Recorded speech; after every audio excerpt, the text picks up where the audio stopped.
Hello students, स्वागत है आप सभी का आपके अपने इस YouTube channel ABM science academy में। तो आज की इस वीडियो लेक्चर में हम कार्बन एवं उसके यौगिक जो अध्याय है विज्ञान में ये पढ़ने वाले हैं। ठीक है, तो चलिए स्टार्ट करते हैं। तो कार्बन जैसा कि आप देख रहे हैं सी से दिखाया गया है। ठीक है, यहाँ पे जो रहता है परमाणु संख्या और उसके ऊपर में जो रहता है वो द्रव्यमान संख्या होता है। ठीक है, तो C12 है ना, कार्बन का 6 और यहाँ परमाणु संख्या 6 और द्रव्यमान संख्या 12। तो चलिए, कार्बन एक अधातु है जिसका प्रतीक C और परमाणु संख्या 6 है। परमाणु संख्या 6 है। ठीक है, तो इसका मतलब क्या है कि प्रोटॉन इसमें 6 हैं। ठीक है, इलेक्ट्रॉन 6 हैं और न्यूट्रॉन क्या है, ये भी 6 हैं। तो द्रव्यमान संख्या जो होता है वो प्रोटॉन और न्यूट्रॉन को जोड़ के होता है। तो 6 और 6 क्या हो गया, 6 6 12 हो गया। ठीक है, इलेक्ट्रॉनिक विन्यास की बात करें, ठीक है, तो 2 4 है। इसका क्या मतलब है कि कार्बन का लेंगे हम लोग। ठीक है, तो ये न्यूक्लियस है, इसमें टोटल 6 इलेक्ट्रॉन है। तो पहला कक्ष में 2 इलेक्ट्रॉन और दूसरे कक्ष में 4 इलेक्ट्रॉन। और चूंकि दूसरे कक्ष में टोटल 8 इलेक्ट्रॉन आ सकते हैं, इसलिए 4 जो घर वो खाली रह गया। तो इस तरह से फिर कार्बन का जो संयोजकता है वो क्या हो जाएगा, 4, मतलब और 4 गो से जो कार्बन है वो जुड़ सकते हैं। फिर कार्बन के समस्थानिकों की बात करें तो 3 समस्थानिक होते हैं, C12, C13 और C14। फिर भूपर्पट्टी पे जो कार्बन है ना, कार्बोनेट, हाइड्रोजन कार्बोनेट और कोयला के रूप में वो 0.02% है। और वायुमंडल में कार्बन डाइऑक्साइड के रूप में 0.03% है। ठीक है, आगे का जो हमारा टॉपिक है रासायनिक आबंधों के प्रकार। तो रासायनिक आबंधों के 2 प्रकार हैं, आयनिक आबंध और सहसंयोजी आबंध। चलिए एक करके देखते हैं। सहसंयोजी आबंध 2 परमाणुओं के परस्पर इलेक्ट्रॉनों की साझेदारी के द्वारा बने रासायनिक आबंध सहसंयोजी आबंध कहलाते हैं। ठीक है, मतलब इलेक्ट्रॉन के शेयरिंग से, है ना, साझा करने से 2 इलेक्ट्रॉन हम ले लिए उसका और उसका मेरा वाला वो ले लिया, है ना। या फिर साझेदारी में, पार्टनरशिप में बिजनेस कैसे करते हैं, कुछ पैसा हम लगाएं कुछ पैसा वो लगाएं, ठीक उसी प्रकार से, है ना। तो जो सहसंयोजी आबंध है ये 3 प्रकार के होते हैं, एकल सहसंयोजी आबंध, द्विसहसंयोजी आबंध और त्रिसहसंयोजी आबंध। आगे हम लोग देखेंगे ये सब क्या है। ठीक है, तो अब है ना, तो ये सहसंयोजी आबंध और आयनिक आबंध क्या है इसके बारे में बताऊंगा कि इलेक्ट्रॉन हम जब किसी को दे देंगे, है ना, पूरा या फिर सारा का सारा इलेक्ट्रॉन नहीं, 1 2 या फिर 1 2 इलेक्ट्रॉन ले लें। ठीक है, तो लेने या फिर देने से जो आबंध बनेगा वो आयनिक आबंध, है ना। अब सहसंयोजी आबंध में जो एकल आबंध है, तो एकल सहसंयोजी आबंध के बारे में पढ़ते हैं। जब 2 परमाणुओं के बीच एक जोड़ा, है ना, इलेक्ट्रॉन की साझेदारी से जो आबंध बनता है उसे एकल सहसंयोजी आबंध कहते हैं। जैसे एग्जांपल में हाइड्रोजन में 2 H परमाणुओं के बीच, 2 हाइड्रोजन परमाणुओं के बीच एकल आबंध होता है। ठीक है, हाइड्रोजन के पास क्या होता है, 1 इलेक्ट्रॉन, है ना। चूंकि उसमें पहला कक्ष में एक इलेक्ट्रॉन, पहला कक्ष में 2 आ सकता है, तो एक घर खाली, तो अनस्टेबल। तो स्टेबिलिटी प्राप्त करने के लिए, है ना, अस्थायी होने के लिए 2 हाइड्रोजन, है ना, एक इलेक्ट्रॉन का क्या कर लेते हैं, शेयरिंग कर लेते हैं और इस तरह से हाइड्रोजन हाइड्रोजन के बीच एकल आबंध यानी कि सिंगल बॉन्ड बनता है। ठीक, उसके बाद ये द्विसहसंयोजी आबंध क्या है कि जब 2 परमाणुओं के बीच 2 जोड़े इलेक्ट्रॉनों की साझेदारी से जो आबंध बनता है उसे द्विसहसंयोजी आबंध कहते हैं। जैसे एग्जांपल में ऑक्सीजन अणु में 2 परमाणुओं के बीच द्विसहसंयोजी आबंध होता है। ऑक्सीजन जो है, ठीक है, इसका परमाणु संख्या 8, पहला कक्ष में 2 इलेक्ट्रॉन और दूसरे कक्ष में 6 इलेक्ट्रॉन।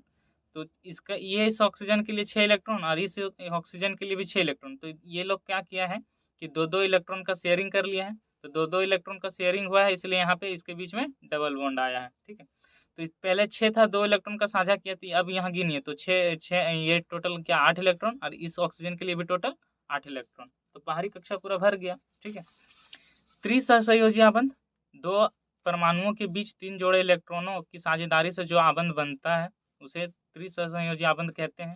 ठीक है, जैसे नाइट्रोजन अणु में 2n परमाणुओं के बीच त्रिसहसंयोजी आबंध होता है।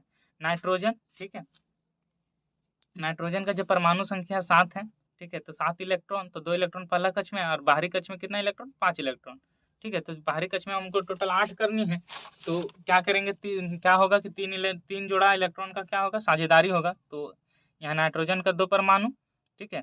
तो यहाँ पे ये 3 इलेक्ट्रॉन का साझा हो रहा है यहाँ पे, तो ये पहले 5 था, 3 इलेक्ट्रॉन का साझा हुआ इसके साथ भी और इसके साथ भी, ये तो टोटल यहाँ पर 8 हो गया और इसके लिए भी टोटल 8 हो गया। था नाइट्रोजन के भी त्रिआबंध बन गया, है ना। उसके बाद कार्बन का परमाणु क्रमांक जो है 6 है, जिससे जिससे इसके बाहरी कोश में 4 इलेक्ट्रॉन होते हैं। आयनिक आबंध बनाने के लिए उसे 4 इलेक्ट्रॉन या तो छोड़ने पड़ेंगे या 4 इलेक्ट्रॉन लेने पड़ेंगे, ठीक है। आयनिक आबंध अगर बनाएगा तो 4 इलेक्ट्रॉन देना पड़ेगा या फिर 4 इलेक्ट्रॉन लेना पड़ेगा, जो कि दोनों ही असंभव है। इसी कारण कार्बन आयनिक आबंध नहीं बना सकता, ठीक है। ये पहला अगर यदि 4 इलेक्ट्रॉन त्याग दे तो क्या होगा, ये 4 इलेक्ट्रॉन प्राप्त कर, है ना। अगर सबसे पहले बात करते हैं, अगर चार घर खाली था, है ना, हमारा यहाँ पे 4 घर खाली था, तो अगर 4 इलेक्ट्रॉन लेगा तो क्या होगा, है ना। ये 4 इलेक्ट्रॉन प्राप्त कर C4 माइनस, है ना, ऋणायन बना सकता है, लेकिन 6 प्रोटॉन वाले नाभिक के लिए, है ना, 10 इलेक्ट्रॉन अर्थात 4 अतिरिक्त इलेक्ट्रॉन धारण करना मुश्किल हो सकता है। अब क्या है कि इसमें नाभिक में तो 6 प्रोटॉन है और इसे बाहर में क्या हो जाएगा, 10 इलेक्ट्रॉन होगा, तो संभालना मुश्किल है ना, इसलिए ऐसा नहीं हो सकता है। फिर यदि 4 इलेक्ट्रॉन का त्याग कर दे तो ये 4 इलेक्ट्रॉन को खोकर C4+ बनाएगा, धनायन बना सकता है, लेकिन 4 इलेक्ट्रॉनों को खोकर 6 प्रोटॉन वाले नाभिक में केवल 2 इलेक्ट्रॉनों का कार्बन धनायन बनाने के लिए अत्यधिक ऊर्जा की आवश्यकता होगी, जो ऐसा हो नहीं सकता, ठीक है। तो न तो इलेक्ट्रॉन का त्याग करता है कार्बन और ना ही इलेक्ट्रॉन को लेता है, यानी कि सिंपली आयनिक आबंध कार्बन नहीं बनाता है, ठीक है। आगे का टॉपिक है कार्बन सहसंयोजी यौगिक बनाता है, ठीक है। ये तो अभी हम बताएं। और सहसंयोजी यौगिकों के निम्नलिखित गुण हैं, क्या है, तो पहला है कि ये सामान्यतः द्रव या गैसीय अवस्था में पाए जाते हैं, जैसे मीथेन है, CH4 है ना, तो मीथेन गैसीय अवस्था में है। फिर जो इनका गलनांक व क्वथनांक बहुत ही कम होता है, ठीक। फिर तीसरा है ये विद्युत के कुचालक होते हैं, मतलब उससे विद्युत प्रवाहित नहीं होगा। फिर 4 है कि ये सामान्यतः जल में नहीं घुलते हैं, ठीक। आगे बात करते हैं जो टॉपिक है अपरूपता की, ठीक है। अपरूपता की, तो तत्वों का वह गुण जिसके द्वारा समान, है ना, समान रासायनिक गुणों वाले तत्व भिन्न भिन्न भौतिक रूपों में पाए जाते हैं, अपरूपता कहलाता है। जैसे कार्बन के 3 अपरूप हैं, हीरा, ग्रेफाइट और फुलेरिन, ठीक है। फुलेरिन में क्या होता है, 60 कार्बन परमाणु होता है, ठीक है। और हीरा जो है समचतुष्फलकीय संरचना है, ठीक है। अब उसके उपयोग, तो चट्टानों में छेद करने में, ठीक है, आभूषण बनाने में हीरा से, पेंसिल बनाने में ग्रेफाइट का यूज करते हैं, और मशीनों में स्नेहकों के रूप में, ठीक है। अभी है कि कार्बन सर्वाधिक यौगिक क्यों बनाते हैं, इसका क्या रीजन है, तो यहाँ पर हम लोग का पढ़ेंगे कि कार्बन के यौगिकों की संख्या बहुत अधिक निम्नलिखित गुणों के कारण होती है। पहला है श्रृंखलन। श्रृंखलन क्या है, जो कार्बन है, ठीक है, वो इस तरह से चैन बनाता है, ठीक है, इस तरह से चैन बनाता है, इस तरह से चैन बनाता है, इसके वजह से। दूसरा है कि चतुसंयोजकता, जो कार्बन की जो संयोजकता है क्या है, 4 है, इसके वजह से।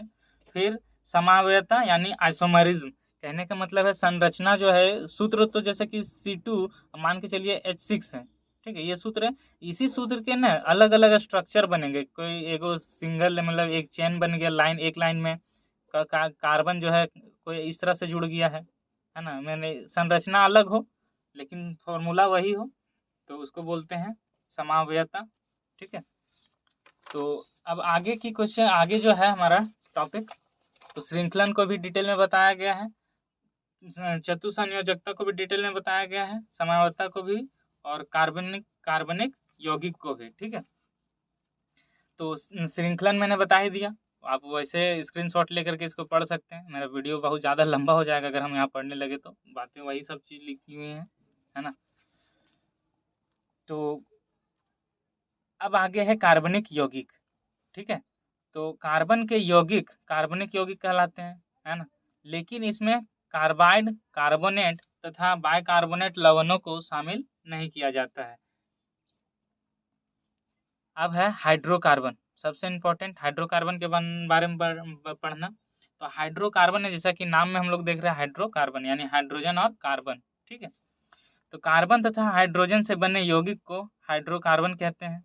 जैसे एग्जांपल में मीथेन है ना, मीथेन है CH4 हो जाएगा, CH4 मीथेन, और एथेन C2H6 एथेन। अब बात करते हैं हाइड्रोकार्बन की, तो ये दो तरह के, संतृप्त हाइड्रोकार्बन और असंतृप्त हाइड्रोकार्बन, ठीक है। संतृप्त हाइड्रोकार्बन और असंतृप्त हाइड्रोकार्बन। संतृप्त हाइड्रोकार्बन किसे कहेंगे? जो कार्बन कार्बन के बीच में सिंगल बॉन्ड रहे, एकल आबंध रहे, वो संतृप्त हाइड्रोकार्बन कहलाते हैं। और असंतृप्त हाइड्रोकार्बन क्या है कि कार्बन कार्बन के बीच में डबल बॉन्ड यानी कि द्विआबंध, या कार्बन कार्बन के बीच में ट्रिपल बॉन्ड त्रिआबंध बने, ठीक है, उसको असंतृप्त हाइड्रोकार्बन कहेंगे। तो जब सिंगल सिंगल बॉन्ड बनता है कार्बन कार्बन के बीच, तो उसको एल्केन नाम देते हैं। और एल्केन के लिए जो सूत्र है ना, वो CnH2n+2 है, ठीक है। एग्जाम्पल में जैसे CH4 यानी कि C जो है एक है, तो H के एक होगा, तो एक यहाँ दो और ये दो मिलके 4 हो गया, ठीक है। उसी फॉर्मूला से यहाँ पर लिखाया हुआ है। फिर एल्किन, एल्किन का क्या है? CnH2n होता है, उसमें इन प्रत्यय लगता है, और एल्केन में n का प्रत्यय। और एल्काइन में CnH2n-2, इसमें आइन प्रत्यय लगता है, ठीक है। तो आज के वीडियो लेक्चर में यहीं तक। नेक्स्ट पार्ट में हम लोग इससे आगे कवर करेंगे, ठीक है, कि इस तरह से जो संरचना है, इस संरचना कैसे बनता है और इसके नाम क्या क्या होते हैं। तब तक के लिए धन्यवाद।